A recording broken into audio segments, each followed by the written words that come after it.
I'll walk away at even. I promised. I walked away minus $10,800. My name is Marcus. I hang drywall for a living and used to come home to dinner waiting and someone who trusted me. Now I sit in an empty truck at 2 a.m., keys gone, phone dead, trying to remember when the math stopped making sense. It started 2 months ago with a lucky Tuesday and $200 I could afford to lose. I had a system. I had discipline. I won 4 hands straight that first night and thought I'd cracked. Something nobody else saw. But winning makes you brave in the wrong ways. I started bringing bigger envelopes. Started lying about overtime. Started seeing my rent money as a loan I'd pay back in an hour. The check cashing place knew my name. The dealer knew my pattern. My girlfriend knew something was wrong, but not how wrong. That Tuesday night, I brought $1,500 bills that weren't mine to gamble. Let me take you through every hand, every promise, every text I didn't answer while I turned our future into chips. When a man who's never missed rent starts seeing money as just paper, what's he really trying to win back? I'll walk away at even. I promised. I walked away minus $10,800. Tuesday night, 7:45. I pushed through the north entrance of Riverside Casino instead of my usual west door, telling myself the change meant nothing. The check cashing place across the street had taken 15 minutes and 3 forms of ID. The envelope in my jacket pocket felt heavier than drywall sheets. Domingo nodded as I approached table 7. Slow afternoon, he whispered, sliding out of the dealer's position. He'd been dealing 20 years, knew every tell, every pattern. Probably saw what was coming before I sat down. I took third base, my usual spot. 2 months I'd been coming here, same seat, same system. 200 in, 400 out, or zero. Discipline. That's what separated me from the desperate guys I'd watch flame out. I was different. I had rules. My phone lit up on the rail. Denise calling. I let it ring out. The new dealer, young guy with steady hands, spread his arms wide to show the cameras he was clean, then started shuffling. I'd seen him before, but never caught his name. Didn't matter. We weren't here to make friends. I pulled out the envelope, $1,500. Bills, rent money, plus utilities, plus the car insurance due Friday. I counted them twice, knowing the amount wouldn't change, but needing the ritual. My hands shook slightly. Probably the caffeine. I'd had 3 cups at work trying to stay sharp after last night's session. Changing $1,500, the dealer announced. Cheryl looked over from her podium, logged something in her book, gave the dealer that look. The one that meant keep it moving, no conversation. She'd been watching me these 2 months. Knew my pattern too. Tonight was different, and we both knew it. The chips came across. 3 stacks of green, bunch of reds. I arranged them carefully, biggest to smallest, the way I always did. Order mattered. Control mattered. Just need to get even, I said, not really to anyone. My voice sounded strange, like someone else talking. Down $2,000 from last week. The dealer nodded without expression, burned a card, started dealing. My phone buzzed. Text preview showed before the screen went dark. Where are you? Denise knew where I was. She was asking something else. Are you doing what I think you're doing? Are you lying to me again? Are we okay? I touched my collarbone, my tell when I felt confident. 2 months of playing, I'd noticed everyone had one. Mine was the collarbone for confidence, pulling my ear. When scared, the guy next to me, regular named Mrs. Chun, tapped her wedding ring before big bets. She was talking about her daughter's wedding in Denver, November something, $30,000 for the venue alone. First hand, ace and king. Blackjack. The dealer paid me $150. Just like that, already up. The weight in my chest loosened a notch. This was why I came through the north entrance. Changed the energy. Changed the luck. Second hand. Pair of 10s. I stood. Dealer busted with 23. Third hand. 11. Doubled down. Pulled a 10. 21. Fourth hand. Dealer busted again. 400 up in 10 minutes. My shoulders dropped. Tension releasing. I could breathe normally again. The system worked when you stuck to it. When you didn't let emotion creep in. See, I said to nobody, stacking my winnings. Discipline. Mrs. Chin smiled at me. You're hot tonight, honey. I was. For hands, 4. Wins. At this rate, I'd be even in an hour. Home by 10. Denise would never know I'd taken the rent money. Tomorrow I'd deposit it back, tell her I picked up some side work. She'd believe me because I'd never given her reason not to. I pushed out 200 for the next hand, doubling my usual bet. Why not? When you're running good, you press. That's basic strategy. That's math. The dealer's hands moved in practiced rhythm. Cards sliding across felt with whispered precision. Behind him, through the high windows, parking lot lights made everything glow orange.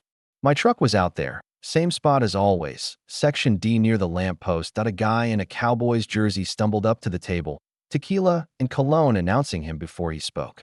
This seat taken, Chief? Cowboys jersey didn't wait for an answer, just crashed into the chair next to me. The cologne hit harder up close. Something expensive trying to cover something cheap. Big Mike's the name, winning's the game. He pulled out a wad of hundreds wrapped in a rubber band, slapped it on the felt. The dealer glanced at Cheryl. She shrugged. Money was money. Changing 500, the dealer announced that I tried to focus on my cards, but Big Mike had that drunk energy. That changed the table's rhythm. He kept slapping his chips, humming something off-key, calling everyone boss or chief. "You been here long, Chief?" he asked me, not waiting for an answer. "I love this place. Lost my wedding ring in Vegas last year. Know what I did? Bought another one. Wife never knew. That's problem solving, Chief." Mrs. Chin kept talking about her daughter's wedding. The flowers alone were $3,000. Can you believe it? $3,000 for flowers that die in a week. I had $900 now. $500 profit. The smart play was to pocket the original. $1,500, play with house money. That's what I'd done every other night. That's what discipline looked like. Instead, I pushed out another $200 that the cards came fast. Soft 18, ace and 7. Good hand. Big Mike got dealt 16, hit it, pulled a 5. 21. He hooped loud enough to turn heads 3. Table's over. That's what I'm talking about. Lady Luck loves Big Mike. The dealer flipped his cards. 19. First loss. Down to 700. I touched my ear without thinking. Caught myself, stopped. No tells. No weakness. Next hand, 200 out. Pair of 8s. Split them. First 8 drew a 3, doubled down. Second 8 drew a 10.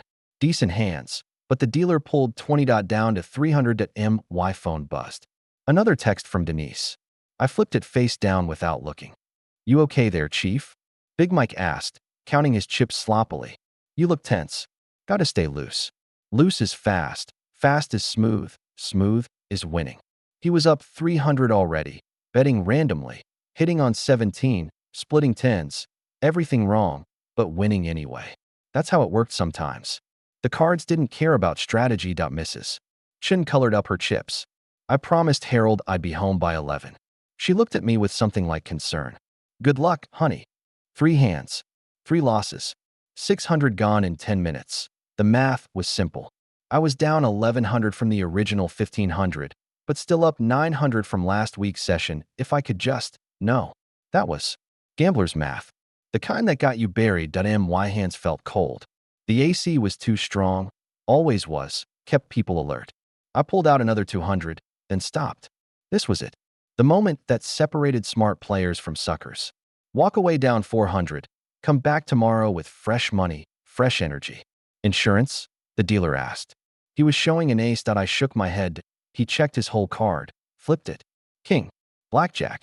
Down to 100. Big Mike ordered another drink, tipped the waitress with a green chip, $25 for bringing him poison. "You sure you're okay, Chief? You're looking a little green." "Get it? Green." He laughed at his own joke. I stood up. "I'll be right back." "Where you going?" Big Mike asked. "ATM's that way." He pointed toward the sports book. I didn't answer, just walked away, leaving my last 100 in the betting circle. That's when you know, I guess. When you walk away, but leave your money behind. Like a piece of yourself you can't pick up. The bathroom mirror showed someone I didn't recognize. Same face, but different. Hollow in new places. I splashed cold water, tried to do the math. 1,100 of the 15 gone. 400 left. If I could double up twice, I'd be back to even. Simple. Possible. My phone rang. Carlos, my supervisor. I let it go to voicemail. When I got back to the table, Big Mike had played my hand for me. Lost. "Sorry, Chief." Dealer got another blackjack. "What are the odds?" "About 4.8%. I knew all the odds. Knowing didn't help. The ATM near the sports book had a handwritten sign. Maximum advance $1,000. I knew because I'd read it last week, telling myself I'd never need it. My Visa had a 3,000 limit. 2,300 available after last week. The machine made that thinking sound while processing. A man behind me shifted his weight, impatient. His work boots were covered in concrete dust.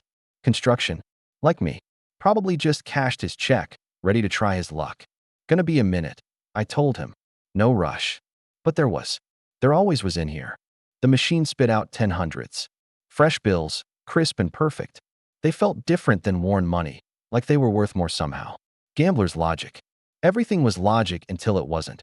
Walking back, I passed table 3 where some college kids were playing $10 hands, high-fiving over winning 30 bucks.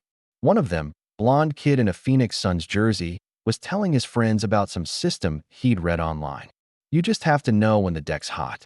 Big Mike was still at my table, down to his last 100 now, the drinks catching up. His words slurred at the edges. Chief, you're back. Thought you abandoned ship.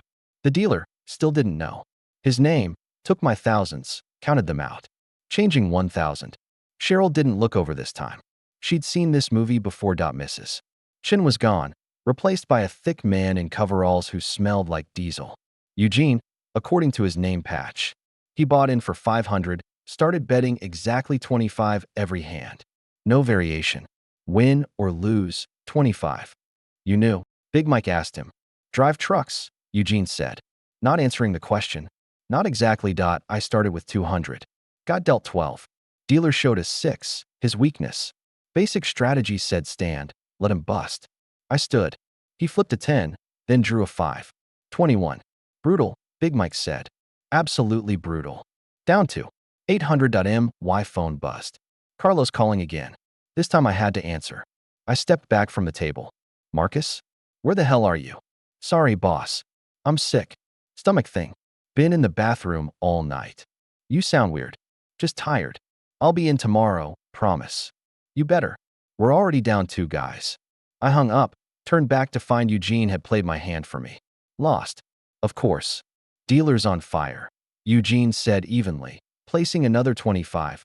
Big Mike was done, stumbling away from the table, mumbling about finding another ATM. His empty chair looked like an accusation. I sat back down. 600 left from the advance, plus the 300 from the original 1,500. 900 total. Still possible to get back to even. Still possible to fix this. You okay? Eugene asked, not looking at me. Fine. My brother used to say that. He placed another 25. Lost our family restaurant. Took 3 years to unravel, but it started with fine. I wanted to tell him I wasn't his brother, that I had a system, that I was different. Instead, I pushed out 300. Dealt 20. Good hand. Eugene got 18, stood. Dealer flipped a 10, drew a 10. Busted, back to 1,200. See, I said to nobody. Eugene just placed another 25. The next hour became a pattern. Win 1, lose 2. Win 2, lose 3. The chips moved back and forth like tides, but always receding more than advancing. My phone lit up with texts I didn't read. The dealer changed. Jessica now, young and cheerful, probably new. How's everyone doing tonight? She asked. Eugene said nothing. I said nothing. We weren't doing. We were something else. By 11:30. I was down to my last 400. The original 1,500 was gone. The 1,000 advance was gone. I'd already done the second advance, another 1,000 from my Discover card, and that was nearly gone too. I need a minute, I told Jessica. The bathroom was empty this time. I sat in a stall, head in my hands, trying to think. 2,800 gone. If Denise found out. No, when she found out, we were done. 3 years together, done. The apartment, done. Everything I'd built, done, but I could fix it. One more advance. The MasterCard had room. Get 3,000, build it back. I'd done it before. Not this much, but the principle was the same. My legs felt strange walking to the ATM, like they belonged to someone else. The machine recognized my card, offered options, maximum advance, $2,000. I took it. While I was gone, Jessica dealt to my empty spot. The cards slid across, felt toward nobody, and she collected them without expression. That's what dealers did, dealt to ghosts, to memories, to spaces where people used to be. Big Mike had found his way back, swaying slightly, a fresh drink in hand.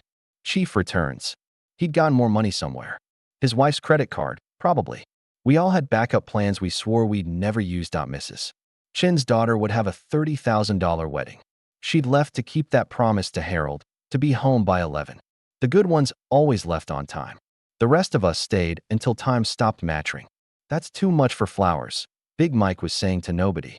My wedding cost $8 grand total. Of course, that was before I lost the ring in Vegas. Eugene hadn't moved, hadn't changed his rhythm. $25, mechanical as breathing. He was up maybe 200, down maybe 150. Hard to tell when every bet looked the same. I sat back down with 2,000 in fresh 20s. Different bills from different machines, like I was assembling disaster from various sources. The MasterCard advance would hit tomorrow. 3% fee plus 24% APR. I'd done the math walking back. Stopped doing it when the number got too real. Big bet, Jessica said when I pushed out 400. Not a warning, just an observation. Dealers weren't allowed to give advice. Dealt 16. Dealer showed 7. The book said hit. Statistics said hit. My gut said stand. I hit 0.5.21. There we go, Big Mike shouted. Chief's back in business. 800 in front of me now. The comeback started here. Had to. Denise would be asleep by now. My dinner in the microwave. Probably that chicken thing she made on Tuesdays. Normal life happening while I sat here converting our future into chips. Eugene looked at me sideways. You ever wonder what you'd be doing if you weren't here? Sleeping, I said. I meant in life. I didn't answer.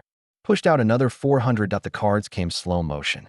8, 3, 11 total. Double down territory. I pushed out another 400.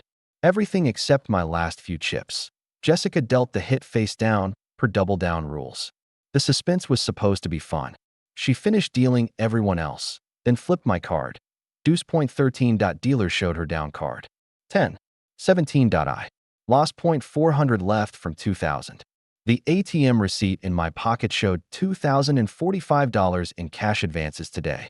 Tomorrow it would show interest charges. Next month, late fees when I couldn't pay it back. Eugene placed his 25.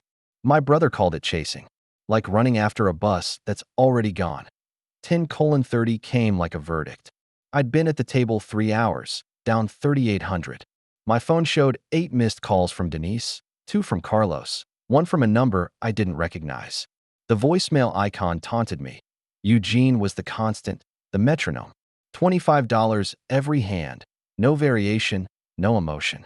He'd probably walk away exactly even, maybe up 50, maybe down 50. He had a system that actually worked. Boring. Consistency. I had 400 left. The math was cruel. I needed to multiply it by 10 just to get back to 0. Not even profit, just 0. The place we passed through on the way to somewhere else. I'll be honest, Big Mike was saying 3 drinks past coherent. I don't even like cards. I like the feeling.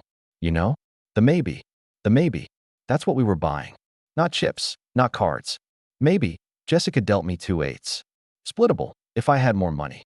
The dealer showed 6, her weak card. Basic strategy said split 8s always. But basic strategy assumed you had bankroll. I had fumes. Split. Jessica asked. I looked at my 400. Looked at the 8s. Looked at Eugene, who was watching me now. Can't, I said. Hitting 16 then. Against a 6? Never. Stand. Dealer flipped her down card. 10, 16. She had to hit. Drew a 5. 21. Big Mike laughed. Cold deck, chief. Ice cold. 300 left. My phone rang. Denise. I let it ring through. She'd leave a voicemail I wouldn't listen to. Tomorrow I'd have to explain. Tonight was about fixing tomorrow. Last break, Jessica announced. The dealer change was coming.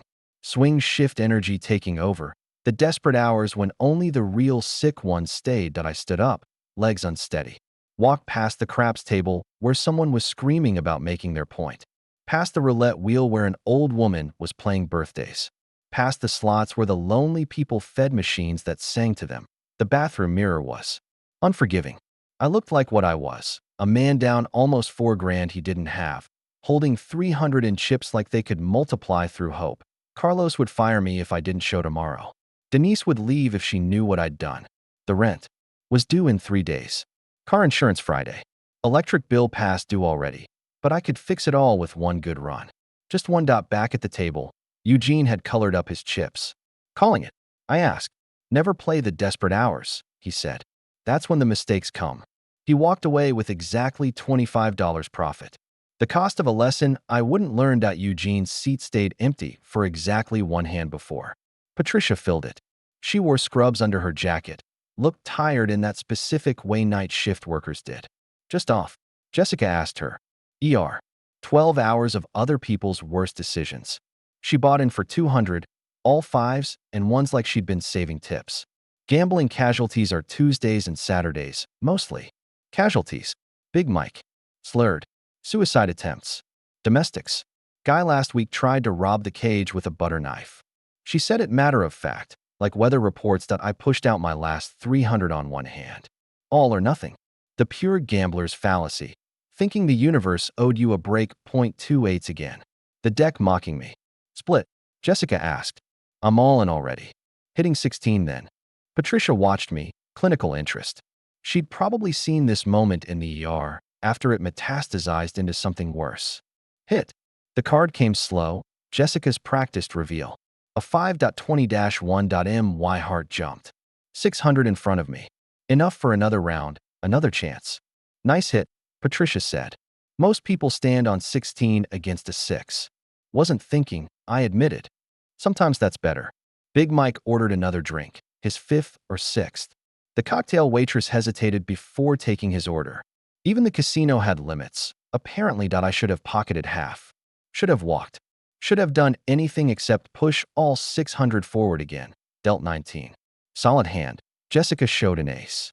Insurance. Insurance was a sucker bet. Everyone knew that. Except when the dealer had blackjack and you lost everything. Then insurance looked like wisdom. No. She checked her whole card. The pause told me everything. Dealer. Has blackjack. Big Mike passed out mid-reaction, his head hitting the felt with a soft thud. Security appeared from nowhere. They always did, helping him toward the exit. His chips stayed on the table, about 300 in reds and greens. Jessica would hold them until he came back. If he came back, Patricia played her minimum bet. 1. Played again. You know what I see most? The families. They come in after, looking for answers. Why didn't we see it? Why didn't they ask for help? Why don't they? I asked. Pride. Shame. The belief they can fix it themselves. I had no chips left. Nothing. The empty betting circle looked like a mouth, waiting to be fed. Markers? Jessica? Asked Cheryl, who'd materialized beside the table. We don't extend credit, Cheryl said. But her eyes flicked toward the sports book. The ATM by the race and sports takes different cards than the one by the main cage. Information disguised as nothing. An invitation wrapped in policy. I knew what that meant. Knew what I'd do. Knew I was already walking toward it before my body moved. Sir, Jessica called. Your phone. I'd left it on the rail. 16 missed. Calls now. A text from Denise. Please just tell me you're okay. I wasn't. But I walked to the ATM anyway. 11 p.m. The ATM by the sports book had a shorter line, but higher fees. $8 to access my own money. Except it wasn't my money anymore. It was Visas, MasterCards, Discovers. I was just the courier between credit and casino. $2,000 from the last card. My hands shook entering the pin. Behind me, a man in a suit talked on his phone about missing his flight, needing to book another. Normal problems. I missed normal problems. The machine counted bills with mechanical precision. 20, 40, 60, 80, 100.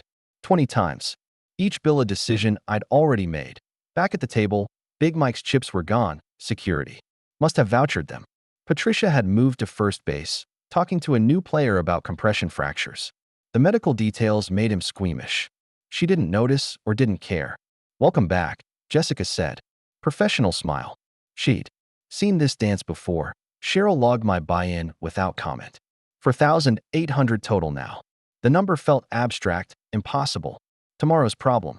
Tomorrow's disaster. I started with 300. 1. 600. 1 again. 1,200. Heater, Patricia observed. Maybe. Or just probability. Correcting. The cards didn't know my story. Didn't care about rent or Denise or the emptying in my chest that felt like drowning in reverse. That my phone rang. Carlos. I stepped away, answered. Yeah. You sound better. Getting there. Need you on the Jefferson site tomorrow. 7 sharp. I'll be there. A lie. I'd be here until I wasn't. Until the money ran out or multiplied. No middle ground left. Back at the table, Jessica had dealt. My hand blind. Patricia had played it for me, split tens against a dealer's six. Won both hands. 400 profit while I was lying to my boss. Lucky, I said. Luck's just pattern recognition, Patricia said. The brain sees what it needs to see. I needed to see a path back to even. The brain provided.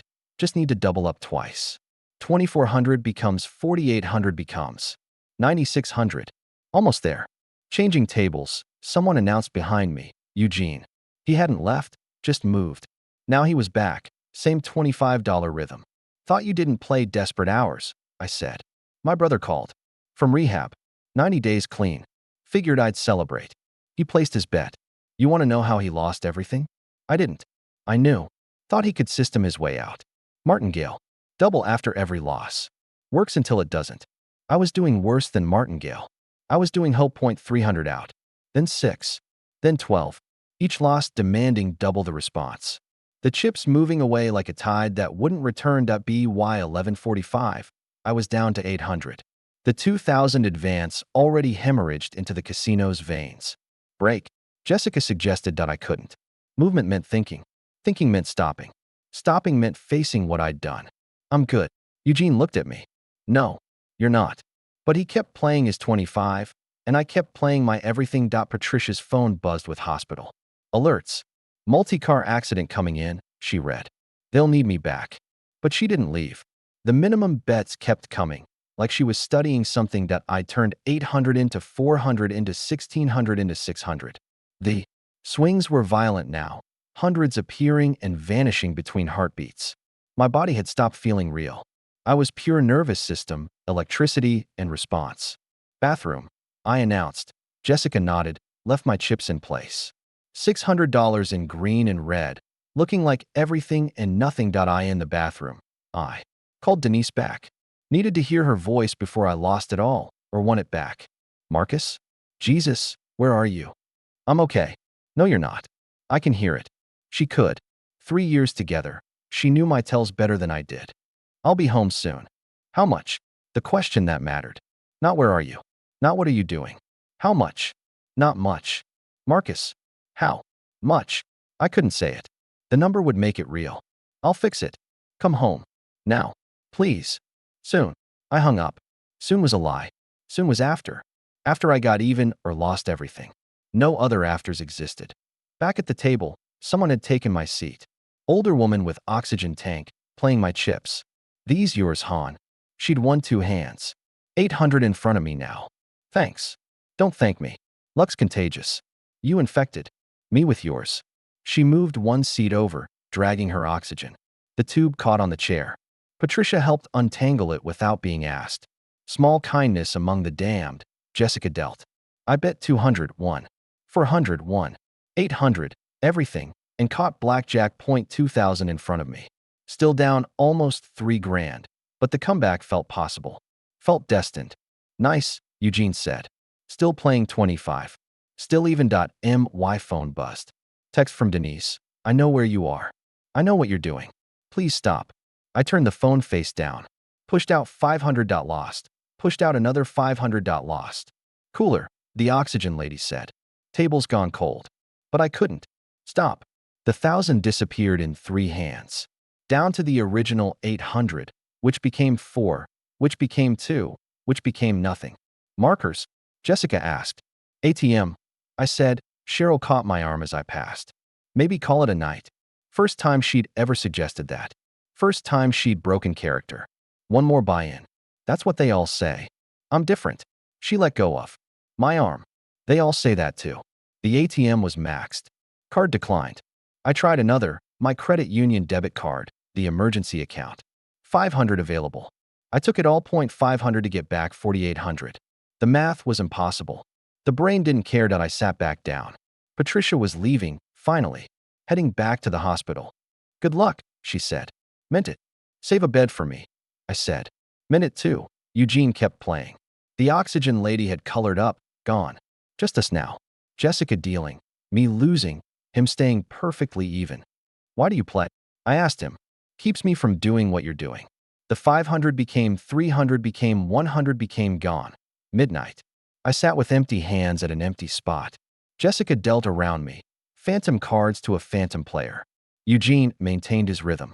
The casino had thinned to just the serious sick, the ones who couldn't leave even after the money ran out. That MY phone vibrated with Denise's ringtone. Then again, then constantly. She was calling over and over, the phone buzzing like something. Dying. I picked it up. 17 missed calls. Texts evolving from anger to fear. Where are you? Answer me. I'm scared. Marcus, please. I love you. Come home. Please just tell me you're okay. I typed, I'm. Deleted it. Typed, lost. Deleted it. Typed, sorry. Couldn't send it.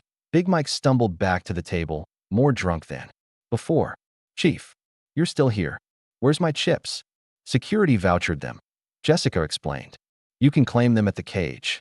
Forget that. I'm buying back in. This is my night. I can feel it. He pulled out a credit card. Not his, I noticed. The name was Michelle. His wife, probably. The one who didn't know about the replacement wedding ring. Can't take credit cards at the table, sir. There's an ATM. I know where it is. He lurched away, came back with hundreds. Boom. Big Mike's back. He bet it all on one hand. Lost. Laughed like it was hilarious. Went back to the ATM. This was us. This was what we looked like. I need a marker, I told Jessica. I'll get Cheryl. Cheryl came over, patient but firm. We don't extend credit. House policy. I'm good for it. You. No, I am. I've been coming here. 63 days. She didn't need to check her records. Average loss per visit, $300. Total losses to date, not counting tonight, 8,000 for 100. The number hit like cold water. I'd been telling myself I was. About even, maybe down a little. 8,000. Plus tonight's 4,800. Over 13,000 in 2 months. Please. I'm sorry, but she didn't leave. Stood there like she was waiting for something. What? There's a payday advance place on Colfax. Opens at 6 a.m. 6 hours away. 6 hours to sit here with no money, watching other people play. Or 6 hours to go home, face Denise, sleep, wake up, and choose different. Thanks, I said. She walked away. Big Mike came back with another cash advance. Bet it all. Lost it all. Laughed harder. Funny, right? He asked me. The whole thing's funny if you think about it. It wasn't. But I laughed anyway. Laughed until it turned into something else. Something that made Eugene stop playing and Jessica step back. You okay? Eugene asked. No. First. True thing I'd said all night. Cheryl had mentioned the payday advance place like Salvation, but it was just another ATM with worse rates. 20% interest. 500 max. I'd take it at 6, be back by 6:30, turn 500 into 5,000 by lunch. The thought was insane. I knew it was insane. Couldn't stop thinking it. Big Mike had passed out again. This time security didn't move him, just let him snore at third base, head on the felt. His wife's credit card lay beside him like evidence. Calling it, Jessica asked. Me that I had no chips, no money, no moves. But leaving felt like accepting defeat. Just watching. She dealt around me. Eugene played his 25. A new player, night shift somewhere based on his uniform, bought in for 100. Lost it in 10 minutes. Bought in again that we were all the same person in different stages. My phone rang. Unknown number, 303 area code. Denver. Hello. Is this Marcus? Woman's voice. Familiar but wrong context. Yeah. It's Linda Chun. From earlier? The wedding. Mrs. Chun. The one who'd left on time. How did you get my number? You don't remember? You gave it to me. Said you did drywall. Might be able to help with our renovation. I had no memory of this. The night was blurring, faces and conversations mixing. Right. Sorry. It's late. I know. I'm sorry. I was worried. You looked like you were having a hard time. After I left, a stranger worried about me. A stranger who'd won $75 and walked away. I'm fine. Are you still there? At the casino? Yeah. Oh, honey. Go home. I can't. Why? Because I'd taken the rent money. Because I'd maxed every card. Because going home meant admitting what I'd done. Because sitting here with nothing was better than facing something. I just can't. She sighed. My husband was like you. 20 years ago. Lost our house. Almost lost us. What happened? He stopped. Finally. After we lost everything. How? He had to want something more than he wanted to gamble. What did he want? Me. Our daughter. Life. I looked at my phone. The lock screen was Denise and me at Red Rocks, her laughing at something I'd said 3 months ago, before I'd found The casino. Before I'd found the system that was going to make us rich. I have to go, I told Mrs. Chun. Good. Go home. But I didn't. I sat there, watching Eugene play $25 a hand, steady as breathing. Jessica dealt. Big Mike snored. The night shift guy lost another 100. Why don't you ever change your bet? I asked Eugene. Because changing is how you lose. You could win more. Could lose more too. But you're just treading water. He looked at me. Better than drowning. At 12:45, Cheryl came over. Last chance to cash out. I have nothing to cash. I know. She walked away. Eugene colored up. Exactly. Even after 4 hours. The night shift guy busted again, walked away muttering. Big Mike woke up, looked around confused, stumbled toward the bathroom. Just me and Jessica now. You want to know something? She asked. You want to know something? Jessica asked, her voice softer now that the table was empty except for me. I nodded, not trusting my voice. I used to sit where you're sitting. 3 years ago. Lost my apartment, my car, my boyfriend. Everything. She kept dealing phantom hands. Muscle memory. Started dealing because I thought being on the other side would cure me. Figured if I saw the house edge every night, I'd stop believing in luck. Did it work? Mostly. She paused. But some nights, when I see someone like you, it all comes back. The maybe. The what if. I stared at the empty betting circle. How'd you stop? Got arrested. Wrote a bad check to cover rent. Spent 3 days in county. That's where I met my sponsor. Sponsor? Gamblers Anonymous. Tuesdays at St. Mark's, 7 p.m. Thursday nights at the community center. She shuffled the cards one more time. First meeting's the hardest. The casino felt different now, emptier. The desperate energy had shifted to something sadder, more honest. Just the late-night skeletons, the ones who couldn't leave even after. Everything was gone. My phone buzzed. Denise again. The vibration felt like judgment. Take her call, Jessica said. Trust me, the longer you wait, the harder it gets. I picked up. Hey, don't hate me. Get in your truck and come home. Now. I can't drive. The words caught. Admitting it made it real. You're what? Broke. Completely broke. I took the rent money, Denise. I took everything. The silence stretched between us like a canyon. When she spoke again, her voice was different. Smaller. How much? 4,800 tonight. Plus more. From before. Jesus, Marcus. The rent's due Thursday. I know. And you're still there. It wasn't a question. She knew me too well. I'm coming to get you, she said. Don't. Please. I'll figure something out. I just need. You need to come home. We'll figure it out together. Like we always do. But we'd never figured out anything like this before. Jessica's shift ended at 1 a.m. Her replacement, Dave, looked like he'd been dealing cards since the Carter administration. Weathered hands, impassive eyes, the demeanor of someone who'd seen every bad decision humanity could make. Rough night? He asked Jessica as she gathered her tips. She glanced at me. Some are harder than others. She left without saying goodbye, but pressed something into my hand as she passed. A business card for Gamblers Anonymous. The Tuesday meeting was tomorrow. Today, technically, Dave dealt to the empty table, cards sliding across felt toward nobody. The rhythm was hypnotic, comforting. I could sit here forever, watching other people's money disappear. My phone showed 19 missed calls. Denise had stopped calling an hour ago. I pictured her pacing our apartment, calculating bills, trying to figure out how to fix what I'd broken. The guilt was worse than losing the money. The money was abstract. Denise was real. A security guard approached, same one who'd helped Big Mike earlier. His name tag read Torres. Sir, we're closing the table games in 30 minutes. Where am I supposed to go? Slots run 24 hours. Or there's a Denny's across the street.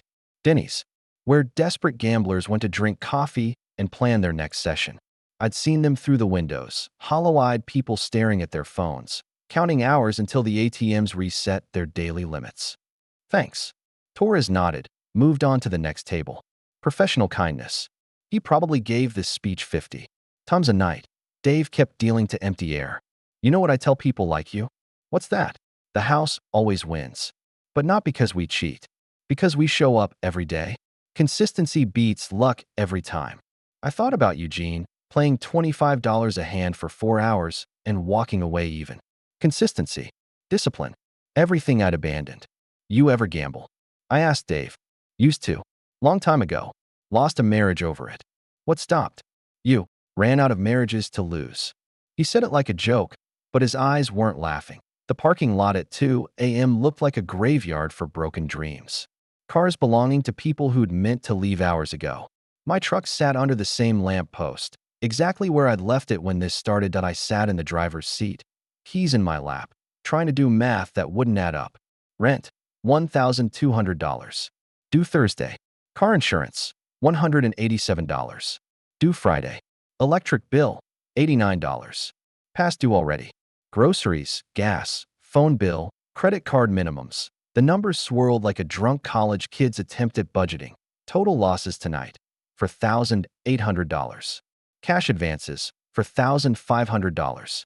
Payday advance potential, $500. Net worth, negative everything. My phone rang. Carlos, what are you doing awake? I asked. Got a call from the site. Someone broke into the job trailer. Stole tools, copper wire, whatever they could carry. His voice was tired. Insurance needs us there at 7 to document everything. I'll be there. You better. We can't afford to lose this contract. After he hung up, I sat in the dark calculating how much copper wire was worth. How many tools I could sell before anyone noticed. The thoughts came automatically, addiction's arithmetic solving problems it had created. This was the bottom. I realized. When you started pricing your own tools. I called Denise back. Thank God. She answered immediately. Are you in the truck? Yeah. Are you coming home? Yeah. How bad is it? Really? I told her everything. The initial 200, the lucky Tuesday, the systems and strategies that weren't. The check cashing place, the ATM advances, the 4,800 tonight. By the time I finished, she was crying. We'll figure it out, she said, but her voice was hollow. How? I don't know. But we will. The drive home took 12 minutes. I'd made the same drive 63 times before, usually up money, always planning my next session. Tonight felt different. Final. Our apartment looked smaller somehow, like shame had rearranged the furniture. Denise sat at the kitchen table with her laptop open, surrounded by bills and bank statements. She'd been doing damage assessment while I was losing our future. Coffee? She asked without looking up. Please. She poured 2 cups, hands steady. Despite everything, 3 years together, she'd learned to function in crisis mode. Another skill I'd forced her to develop. Okay, she said, settling across from me. Show me. I pulled out the ATM receipts, the cash advance slips, the casino player's card statement. I'd printed last month. The paper trail of destruction looked smaller than it felt. She studied each receipt, making notes in her careful handwriting. Accountant by training, she approached problems methodically. Even personal disasters got spreadsheet. Treatment. 4,800 tonight, she said. Plus 8,000 for 100 previously. Plus interest and fees. She calculated silently. Approximately 14,000 total.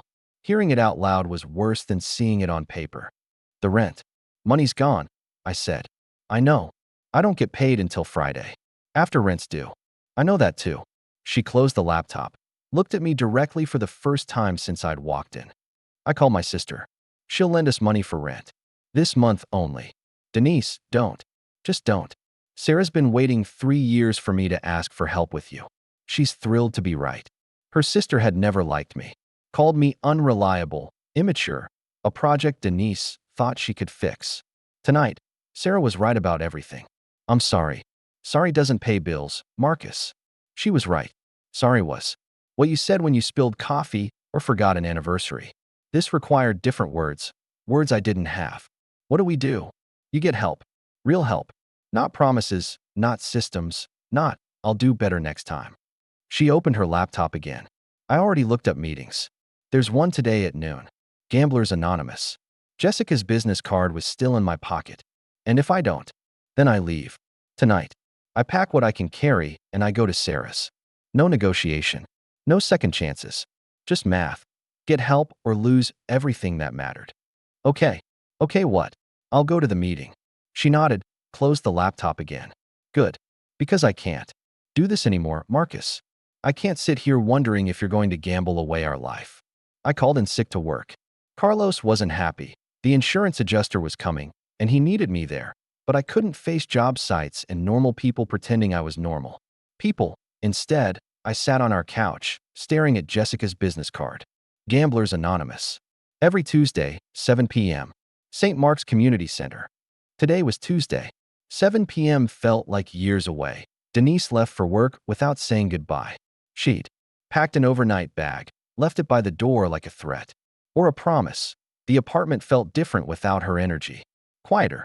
Lonelier. I'd spent 3 years taking her presence for granted, assuming she'd always be there to clean up my messes. Now I understood what conditional meant that I tried to watch TV, but every commercial felt like judgment. Lottery tickets, casino ads, credit card offers, the ecosystem that fed people like me. I turned it off, sat in silence. The phone rang. Unknown number. Hello, Marcus? This is Linda Chun. From last night. Mrs. Chun, the woman who'd called to check on me. I'd forgotten giving her my number, but gambling did that. Erased memories. You might actually need. Hi, Mrs. Chun. I know this is forward, but I wanted to ask. How are you today? Not great. Are you still at the casino? No. I'm home. Good. Relief in her voice. I didn't sleep well. Kept thinking about you. A stranger had lost sleep worrying about me. The kindness was overwhelming. I told my husband about meeting you, she continued. He wants to talk with you. Would that be okay? Harold, the husband who'd almost lost everything. 20 years ago. The one who'd found something more important than gambling. Yeah, that would be okay. He's retired. Free most afternoons. Could you meet for coffee tomorrow? Tomorrow felt impossible, but I said yes anyway. Sometimes you just need to believe in tomorrow.st. Mark's Community Center smelled like coffee and industrial carpet. Folding chairs arranged in a circle, people arriving alone, avoiding eye contact. I recognized the look, the careful blankness. Of people carrying secrets. Jessica wasn't there. I'd hoped to see a familiar face, someone who knew my story. Instead, I sat in the back, trying to become invisible. The meeting started with readings. Steps, traditions, personal stories. The language was foreign but familiar, like hearing your problems described in someone else's accent. My name is Robert, and I'm a compulsive gambler. Hi, Robert. Robert was older, well-dressed, looked like someone who had his life together. He talked about losing his kids' college funds, about lying to his wife for 15 years, about the 30-day chips that turned into 60-day chips that eventually became years. The hardest part, he said, was admitting I couldn't control it. Couldn't system my way out. Couldn't get lucky enough to fix what I'd broken. Systems. I'd had so many systems. Card counting, betting progressions, lucky seats, lucky dealers. All of them worked until they didn't. Other people shared. Maria, who'd stolen from her church. Tom, who'd lost 3 houses. Sarah, who'd been clean for 2 years and still checked the sports scores every day. When they got to me, I passed. Just listening tonight. Nobody pressed. That was the first surprise. Nobody tried to force participation. The second surprise was how normal everyone looked. I'd expected obvious degenerates. Instead, I saw teachers, contractors, nurses, people like me. After the meeting, Robert approached. First time? Yeah. How'd you find us? Dealer at Riverside. She gave me a card. He nodded. Jessica. She sent me here 3 years ago.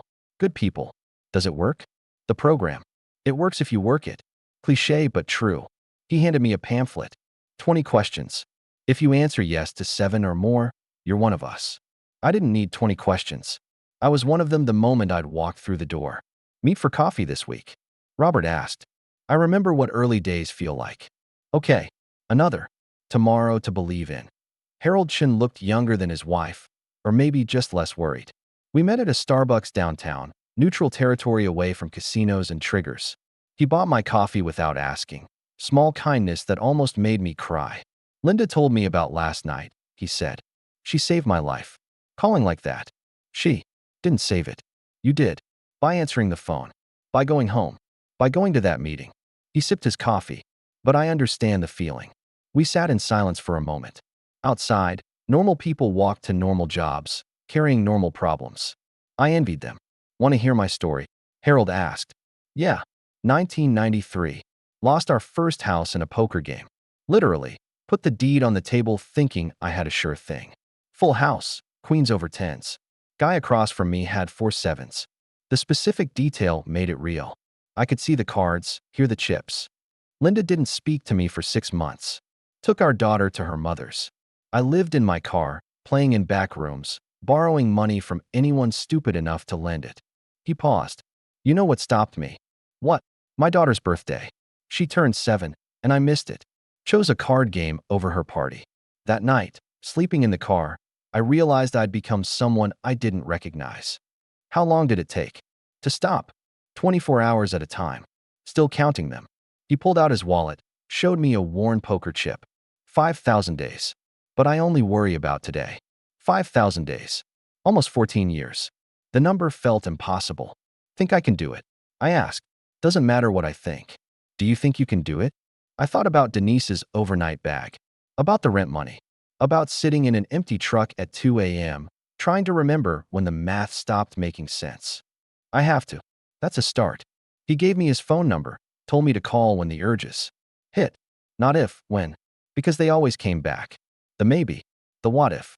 The belief that this time would be different.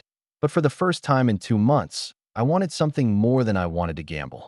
I wanted to be someone Denise could trust again. Someone I could recognize in the mirror. Tomorrow I'd count my first day. Today was just about not gambling today. Denise's overnight bag was gone when I got home. So were her work clothes, her laptop, the book she'd been reading. The apartment felt carved out, missing essential pieces. A note on the kitchen table. Gone to Sarah's for a few days. Need to think. Don't call unless it's an emergency. Taking care of yourself isn't my emergency anymore. D. The words hit harder than losing the money. I'd finally driven away the only person who'd believed in me. I called Robert. How you feeling? He asked. Like shit. Good. That's honest. Feeling like shit is better than feeling nothing. She left. Your girlfriend? Yeah. Went to her sister's. Says she needs to think. Can't blame her. You've been thinking about gambling for 2 months. She's been thinking about losing you. Put that way, it made sense. While I was calculating odds and managing bankrolls, she was calculating whether our relationship could survive my addiction. What do I do? Same thing you do about gambling. Nothing. Today, you do nothing. Tomorrow, you do nothing. Eventually, nothing becomes something. After we hung up, I sat in the empty apartment, trying to do nothing. It was harder than gambling. Gambling was action, decision, constant motion toward disaster. Nothing was just sitting with consequences. My phone buzzed. Text from Carlos. Where the hell are you? Insurance needs your statement about the break-in. Real life intruding. Bills, jobs, responsibilities that existed whether or not I felt capable of handling them. I texted back. On my way. The job site looked different, smaller somehow, like everything else since last night. Carlos was talking to a man in a suit, gesturing at the empty tool trailer. This is Marcus, Carlos told the adjuster. He was supposed to be here this morning. Sorry. Family emergency. The lie came automatically. But maybe it wasn't a lie. Maybe losing everything qualified as an emergency. We walked through what was missing. Power tools, copper wire, safety equipment. The thieves had been thorough, professional. They knew what was worth taking, just like I'd known which cards to hit, which bets to make, which ATMs had the highest limits. Knowledge in service of destruction. Any idea who might have done this? The adjuster asked. Could be anyone, Carlos said. Tweakers, mostly. Looking for stuff they can fence quick. I nodded, but thought about myself at 2 a.m., pricing copper wire. The line between victim and perpetrator was thinner than anyone wanted to admit. After the adjuster left, Carlos pulled me aside. You okay, man? You look rough. Just tired. This job's important. We can't afford to lose it. I know. So show up. On time. Every day. Whatever's going on at home, leave it there. If only it were that simple. But I nodded, promised to do better. Another promise I hoped I could keep. Driving home, I passed Riverside Casino. The parking lot was full of cars belonging to people just starting their sessions, still believing in luck and systems, and the maybe that would fix everything. I didn't stop. Didn't even slow down. Just drove past, counting it as my first victory. Day 1. Complete. Only forever to go.